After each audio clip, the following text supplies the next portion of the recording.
Here is your second game of the day.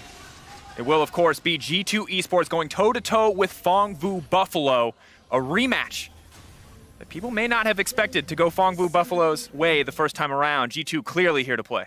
Yeah, definitely the case. I mean, G2 has been the kind of clear second so far at the tournament in many people's minds, unless SKT can upset that expectation. So certainly seeing PVB pick up that win was a surprise, and G2 rocking triple IG skins. We'll see if they can channel a little bit of that IG magic here against the Fongbu Buffalo. So many cheeky little nods with those skin choices. Again, what we're focusing on at level 1 is, can PVB find any strategy to make Jankos predictable? We already saw the IG Camille skin be used by the man himself in Ning to dominate the early game against SK Telecom T1. But now, at least, very shallow defenses from both sides. And early game domination was the story for PVB the last time these two teams met, and it's no more, or not obvious anywhere more than it is in that jungle matchup. You can see 1K+8 versus 8. Meliodas was a monster. Now he doesn't have the Rek'Sai this time around, but the Jarvan can be just as lethal. And with no deep wards, notice that even though Camille's jungle clear is not something that's prized, you really don't want to give her a leash because you don't want to reveal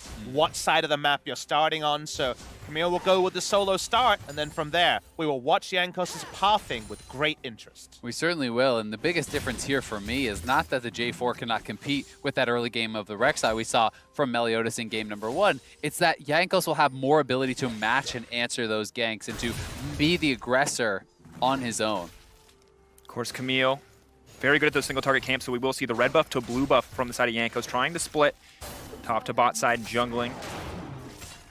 Now interested to see when he's going to go for an early gank here. Not clear if he was spotted out on that ward, but PVB may know. Meliodas not going to opt to go for the counter jungle, instead setting his sights on the mid lane. Lots of gank assist here, but Caps giving all the respect he deserves.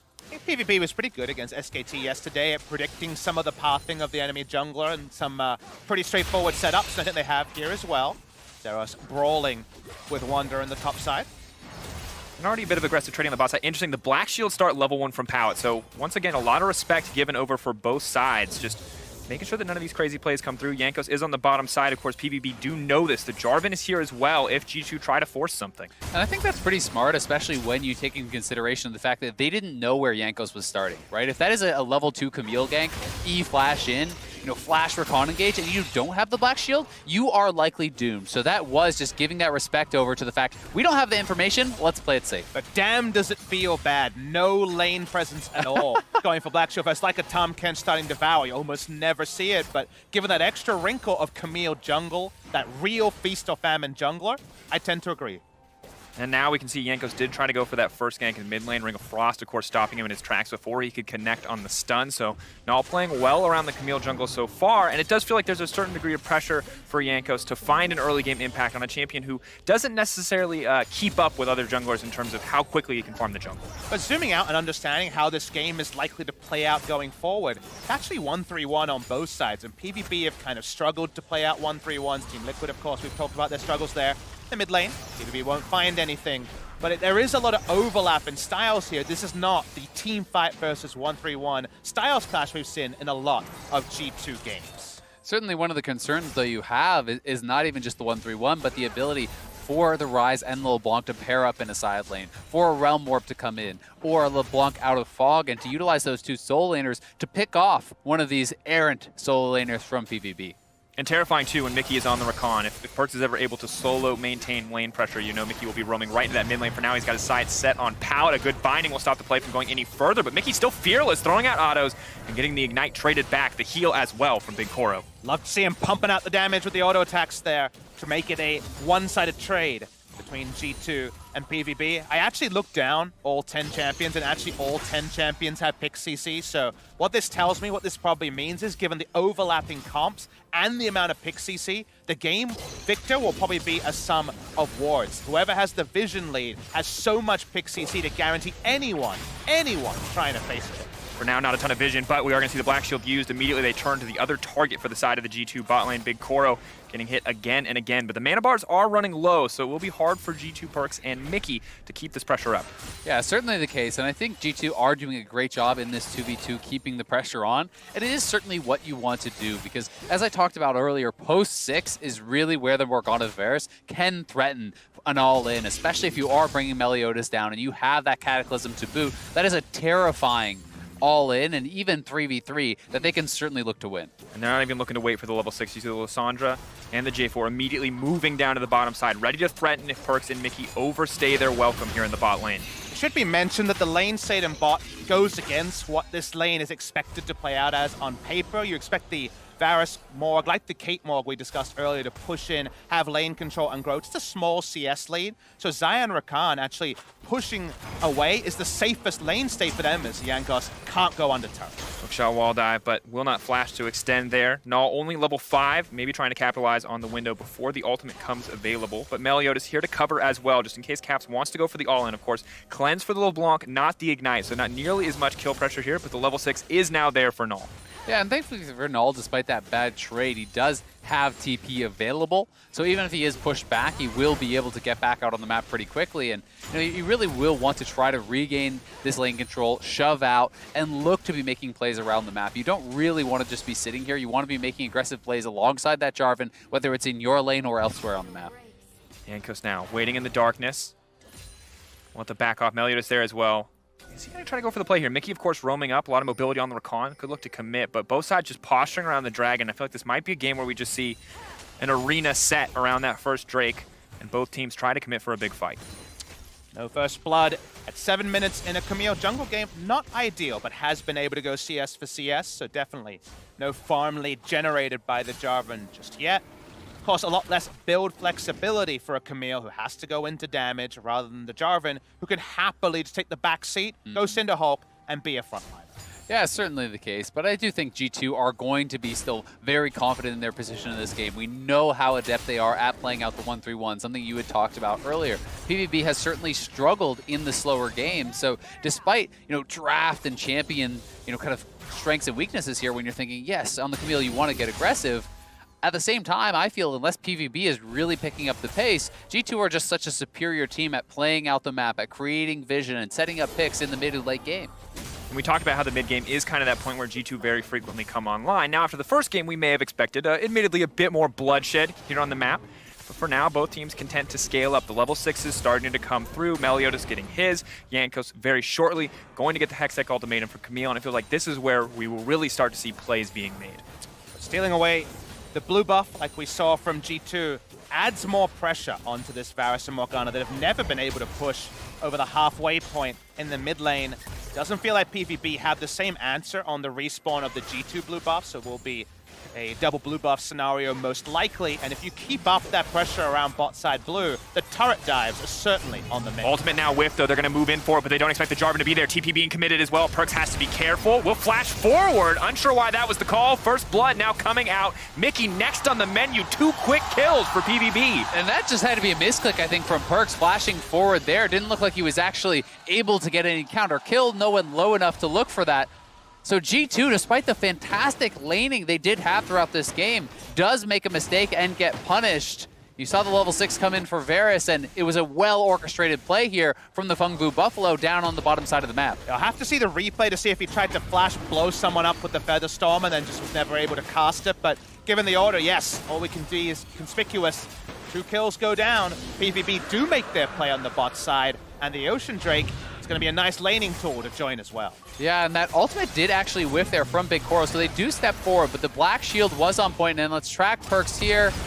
Yeah, that's just a failed flash forward into the edge of the Cataclysm, didn't even get out. You have to think that is simply just a misclick there from Perkz, and to cast a critical eye towards G2, Perkz and Mickey X have been playing very well, but at times certainly are getting picked off and punished. It is these, mental errors and small mistakes that are costing G2 in some of their games.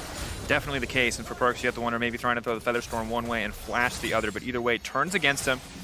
But still, they're able to maintain pressure here on the bottom side for now, so not all is lost for G2. The Ocean Drake, though, while it may not affect the bot side too much, will be difficult for the top side. Wonder and Cap's can be a little bit miserable that they have much less kill pressure than they once did in these slower lanes. And remember that lane priority benefits one person the most. That's Jankos on this Camille, who wants to continue hookshotting in with a lot of space, not being spotted, and finding kills. Hasn't happened so far, but the more priority you can create means you respawn first, you can piggyback off of the hook shot and find some kills. And I want to see Fungbu Buffalo just head back to that bottom lane, continue to look for these plays. You have flash on both of your bot laners. Ultimates are available for both of them as well. Neither of the G2 bot laners have their flash available, and that should set up for a very easy all-in when Jarvan is down alongside you. Flash in with the Morgana, set up that ultimate. Guaranteed Soul Shackle means an easy Flag and Dragon, an easy Varus ultimate to follow up. And an important interaction to remember, you cannot Featherstorm through the Jarvan ultimate, so the flash being down. Yanko's going to move in, though, extending the Hextech Ultimatum, not going to interact with Black Shield whatsoever, so that's going to be an easy kill pickup. Pallet potentially next. We'll be able to back off for now. One kill going over to Yankos there on the bottom side. Now, don't look for a second, though. The stun does come through. That's going to be the double daggers. Pull back on the feathers here, but also Caps on the top side. LeBlanc leaping in, Perkz tanking the tower for now, but immediately the ulti comes out, the Cataclysm can't make it out, but may not need to. Instantly the play is turned. Meliodas taken down. Null maybe next. Yankos staying next to the wall, ready to keep the play going, but the Aftershock will keep Null healthy. And this was just such a great play from Yankos, getting down to the bottom side, preempting any potential gank from Meliodas. Had the J4 been there, it could have been disastrous for G2, but they're able to execute very, very well on it with the hookshot flash, and they get those kills and take away any potential for PVB to pull off the all-in themselves. And it's such a pleasure to watch G2 in full flight in moments like shot, this. Wall dive, Null, where's he going to go? Immediately the binding comes off to the side. Null buying a bit of time. Caps may have bit off more than he can chew, but the cleanse is there. Null now looking to look for the retreat. Pallet on the front line, but Mickey is here. Yankos is here. Null gonna get taken down. Pallet is next. The Soul Shackles trying to run desperately for his life. The double kill coming in for Caps. Big Koro wants to get something back, but he does not have the mobility to chase all of these champions. Mickey trying to buy time, trying to look for those cooldowns, will not get it. A kill does come through in the end. Big Koro gonna grab that one. Still a trade up overall, and what you have to say is it just feels like G2 plays skirmishes with mobile champions at 1.5 times speed. Reminds me of the lectures where I would watch the lectures in 1.5 times speed to get through them faster. Some of those slow talkers out there, I should know.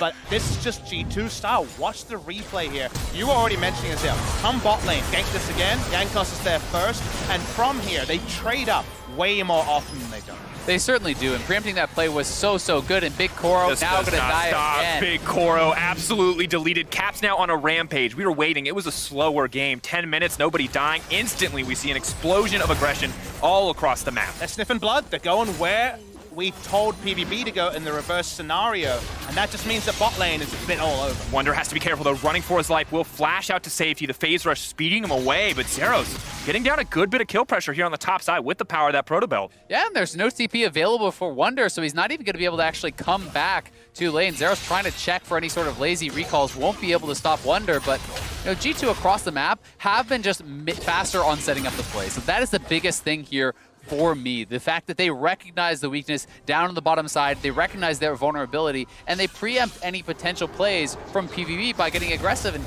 here's Mickey X just being annoying as possible, spotted him with the sweeper, so he'll delay the recall at the last possible moment. And now PVB know that the lane swap is coming out. Zeros will see what his next move is for now, but things are only getting harder for Null in the mid lane. While he has been a good contributor to the team's kill in that bottom side, hasn't been able to get anything else since then, and Perkz and Mickey are only continuing to look stronger and stronger with those first item completions coming through. And with the Cloud Drake spawning, they're happy to give up bot side control to take the Rift Herald in as bloodless a fashion as possible. Does also mean that Zeros no longer can overextend away, so I love the map rotation here, given the cost is just going to be a Rift Scuttler and a Cloud Drake, or first access to a Cloud Drake on the bottom side of the map. Bad news is, of course, that the Morgana and the Varus are able to get first access there to the bottom side tower. They've taken 3 plates quite quickly. The last 2, of course, are going to fall down much slower overall.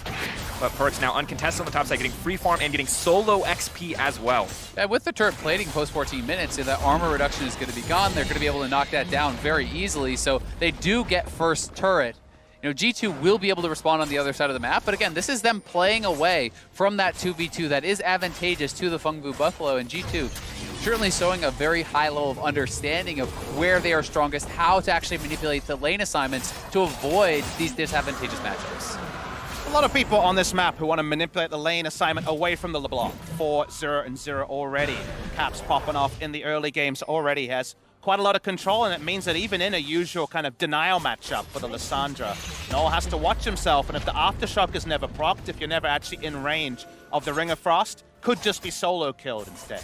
And while it looks like the gold is quite close, Caps, of course, individually pretty substantial lead with those 4 kills in the mid lane. And we are now approaching that point that we've already talked about, the mid game, where G2 do come online.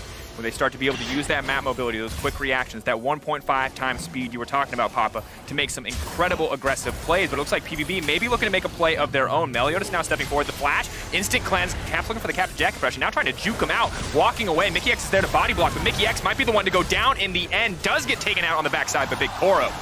Yeah, PVB tired of being ran around the map, so they group up, they go for the engage, they don't catch Caps, but they do get Mickey X, and now Wonder locked up, thought he'd be able to make it out to safety, but now he's next on the list. He's gonna get taken down. One more auto, Null's gonna get it in the end, and G2 overstepping. Yeah, G2 getting a little bit sloppy on the rotations. They're looking for the dive. Drag forward, Meliodas now gonna be in trouble, but not locked up under tower. Zeros is here as well. Whose ult is he gonna take? Gotta keep eyes on the Silas. Where's he going to go? Jankos does just barely manage to make it out. Flashes over the wall. Perk trying to lock down with a bit of CC. Caps here as well, but PVB in total control in the mid lane for now. Mickey now returning. G2 will try to hold on. The wave clear is going to be enough, and Caps continues to threaten forward, but has to be careful as well. Null not going to take the claw there. Zeros now on the retreat. Mickey, though, constantly threatening. So incredibly squishy, but still so unafraid. Can't turn it into an objective, but PVB, you have to admit, caught G2 napping. Wonder particularly not playing around an area where they had any priority. 2 control wards, spotting his rotation up, interrupted, taken down. Nice moment for PVB. Caps now running though as the binding does connect. And all here in the mid lane as well. High enough level now, has enough wave clear to just delete the wave, but now wants to step forward. Caps on the backside though, just Big Koro! No, looking forward, but Caps immediately dives his backline. It's just unfair. The man is too good. That was so sick, finding the kill onto Big Koro there, who without the Morgana around and no magic resistance is easy prey for Caps. And you gotta love some of the symmetry at 500 gold, 5-0 and 0. He has the 10 stacks on the Dark Seal. Caps popping off, does it more often than not. And this is the point where you are scared as PVB. I love the play they made in the mid lane where they come back to contest G2, but Caps being online, Caps being 5-0 is frightening for any team, and especially Fong Blue Buffalo. If they do not focus, Big Koro is going to get picked off every single fight. Yeah, and Pallet essentially needs to be glued to Big Koro. This has to be a buddy system game. You need the Guardian, you need the Black Shield to be able to keep him alive, because he cannot afford to actually delay his build path and pick up something like a Hex Drinker this early on in the game. Absolutely not. Caps just gets scarier and scarier because, well, even through the Black Shield, it looks like he's approaching that one-shot threat. We saw it last game with Faker. We're seeing it here now with Caps as well. Once you can 100-0 somebody, never again will PVB enter the fog of war comfortably. Zeros, though, potentially the exception to that. Has a bit of magic resist, has the shielding and the Silas kit as well. The 1v1's actually pretty bad for Silas against LeBlanc. Steal of the ulti doesn't provide much. LeBlanc can burst him in 2 rotations more often than not. So it's not ideal lane assignment, but it's all they have left. G2, we get to see the replay there. The fadeaway chain.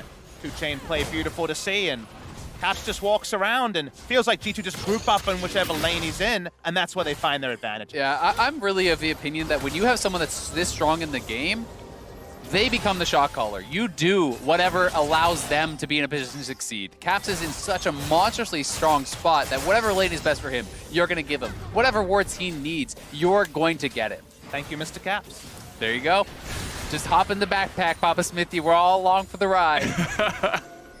See what the rest of the team can do to set him up for success. You mentioned Vision, Mickey clearing that out on the top side, making sure that Caps has that highway to move between lanes uncontested and unafraid. Of course, the binding could still spell death, but he has the cleanse up and available, so in a position to just continue to dominate. And it's going to be about the layered CC for the Fong Blue Buffalo against Caps. And, you know, that is where it gets difficult because LeBlanc is so evasive. Yes, you may be able to hit that binding. If the cleanse is there, you have to be lightning fast on a Root or a Varus ultimate or a Lysandra ultimate. It has to be one, then another immediately after the cleanse comes through. But something PVB should realize, you look at G2's comp, kind of sucks at taking Baron. They have no one tanky on the lineup to tank it up. They have a good amount of damage, sure, but LeBlanc's can do many things, blowing up Baron, not one of them. So picks around the map first. What's important, Meliodas steals away the red buff. This game is so much about being caught in transition rather than the actual arrival. It's the journey, not the destination. And you can see Mickey giving that the respect with the choice of the QSS, but for now, G2 just threatening the play. They see the Infernal Drake. They're not interested in giving this one up. They are ready to commit to a full 5v5 if necessary. Zeros on the top side. Yeah, he has his teleport, but he's got to get down here soon. And PVB taking control of the area. Zero's now TPing in. TP coming through. Now Mickey X is going to try to interrupt the engagement. Null is in the middle of the team, already doing so much damage on Lysandra. Wonder running through, but Caps going to delete Big Koro. The 80 carry already gone. Traded on the opposite side. For now, PVB in control. 2 for 1 in their favor thus far. Pallet stepping forward with the Soul Shackles. They're going to lock up Mickey X. He QSs and tries to make it out to safety. The dash, the leap away, but it may not be enough. Jarvan chasing him down. He'll use Caps to make it out to safety. The second dash taking him away. Wonder on the backside, but PVB take the fight. They take the fight, but they need to get back to this dragon and secure it. You don't want to be over chasing and wasting too much time. You want to see them grabbing that Infernal. That is the big prize to take after a fight like this, and G2 will have to be careful now. QSS and Cleanse both used during that fight, so another one would be dangerous, and Zeros is looking. Stepping forward, has to go back though. Luckily gets the reactivation there on the stolen distortion to make it out to safety. Very tricky, but in the Pandemonium, the Infernal Drake is picked up like he commanded for Azael. That time PvP were able to outskirmish. We're going to see the replay here. They're able to make it into a scenario where G2 will lose a lot of their cooldowns defensively, and after the TP, Jankos is in 2 minds. Yeah, and look at Perks going very far forward into this fight. He had no flash from earlier, so posturing that aggressively as Mickey X is on the other side of the fight, he does not have much protection, and he is going to go down quite easily. And then after the QSS and Cleanse are used, Mickey X and Caps are able to make the escape here, but just narrowly, as one more bit of crowd control and either one would have meant their death. And Palace single-handedly burning both forms of Cleanse on the opposite side. And you can see in this last team fight how much damage the Lysandra is actually able to do in these group fights, and how the Camille just ultimately was not a part of that fight, locked up and taken out before Jankos could actually have any impact. I mean, more and more members are going to have to start paying that QSS tax. So you are seeing how devastating that crowd control can be from the Fengvu Buffalo. That is what happened to Jankos there. You get Lysandra ultimated up, you get burst down. Perks has now picked up a QSS. Mickey X has one. And other members of G2 may have to consider investing into it. Caps now stepping back, but he's caught between a rock and a hard place. The flash out to safety, no Cleanse, as you mentioned. Caps desperately trying to escape. Redemption coming through, and they see him burning. They want to chase, but the Q not going to connect. Caps just barely making it out. They're actually going to give up on the chase here. We talked about how this game with the overlapping comps was likely to be a sum of the vision line. Vision line for PvB is definitely much more on point than what G2 have. They have one deep ward behind the Baron Pit. Otherwise, G2 have not been able to actually get control wards on multiple members and start to attack the vision line. And like we mentioned with Pick CC, that needs you to bring a friend or two as well. And I feel like we have to give Fengvu Buffalo so much credit. Normally when we see a 6-0 LeBlanc, it's a nightmare to play against, but they've been so smart and so patient about how they move into the G2 jungle as a team. They're just out of vision because he's looking to set up a pick. Pallet, so much damage coming through for Caps. He's going to try to retreat. Caps now backing off, has to be careful. Perks is here. Out comes the ultimate, pulling back. The shutdown, though, going through a beautiful arrow, and Perks is now in trouble. He's already burned the QSS. Meliodas going to commit to the play. The rest of G2 is here, but it's Null on the backside, ready to keep this one going. Mickey's still alive. Perks still alive. Now it's Wonder, though, dishing out so much damage on the backside. Null buying time, but Theros is here right on top of Perks. He's going to grab the kill. The Lysandra passive. Going to do more damage. Going to force the GA out of Jankos, but Null going to get taken down. The triple kill coming through from Wonder. He may look to clean it up. He may just look for the Penta. Wonder going to get 4. Now going to look for the 5th. Can he get it? Wonder. Will he find the pentakill here? The Quadra. The Penta for Wonder. The absolute pop-off from Wonder here. Pentakill in what was such a close game. Wonder on the rise, taking over. The fight starts out of nowhere. It's just a pick onto the Morgana, but everyone joins. Summoner's up, ready to fight. Tails up, and Wonder's the one who's just too good. The replay starts ages ago, it feels like, as Pallet could have just been popped. The defensive flash comes after the attempt to re-engage, and when Caps goes down, PVB says, this is our time to fight. And that was a great ultimate from Big Koro. Flashes over the wall, finishes off Caps with that piercing arrow, but then Big Koro is quite far out of the fight. You can see at the top side of your screen, he's not able to rejoin, and they have to wait for Zeros to come in. And that's why G2 pick up multiple kills. Big Koro out of the fight, Silas late to join. But when Silas rejoins and Big Koro is free hitting, you wonder if this is the moment. But as he channels his Q, he actually does no damage, and Wonder is under no threat to clean up the Penta. And just a fantastic team fight overall, and you can see Perks, he got picked off, but more than happy to sit back and watch his top laner find the Penta in the kill, or Penta in that one. And from 0-1-0 to 5-1-0 has to be a good feeling, but now Null is the one who's in trouble. Not going to be forced to use the ultimate. Caps, though, continues to get scarier and scarier as we move forward. And this is actually the point where the comps are starting to come unglued from PvP is if you play 1-3-1, now no one can answer the items of LeBlanc and Ryze. The Ryze is out of nowhere, commanded both a pick build with the Spellbinder to catch up and the Void Staff to complete, and we already knew that LeBlanc was huge in this game, so to find two people to answer these two, best of luck. Absolutely, and you can see the entire team running. No, the CC is going to connect onto Wonder. Zeros is going to step forward as well, getting the fight kicked off. Now going to steal the Rakan's ultimate. The quickness coming through. They're trying to turn it back. Zeros has taken out Mickey X. PVB still alive, still unscathed. May look to continue to extend the play. Have to be careful, though. A lot of burst on the side of G2, but a lot of low health bars as well. Caps just dissuading the engage. That Rakan ultimate was gorgeous from Zeros there. It looked like it was going to be a poor engage, that he was going a bit too far. Instead, he's able to find this beautiful ult through so many of the members of G2. One of those times where Silas ends up being the better Rakan. Doesn't happen all the time. Happens sometimes. Re-engage. Trying again. Perk's now in trouble. The cleanse comes out. Caps still firing shots back at Meliodas. May look to pick up another kill here. Jumps back. Wonders on the front line. We could see a triple kill scenario. Yanko's on the backside. Caps still uncontested, but Zeros grabs another one. Shut down onto Wonder. Steals the ulti away. Dashes to the side. Beautiful footwork, and now it's Yanko's in trouble. Big Koro uncontested. Now moving forward, and G2 are falling apart.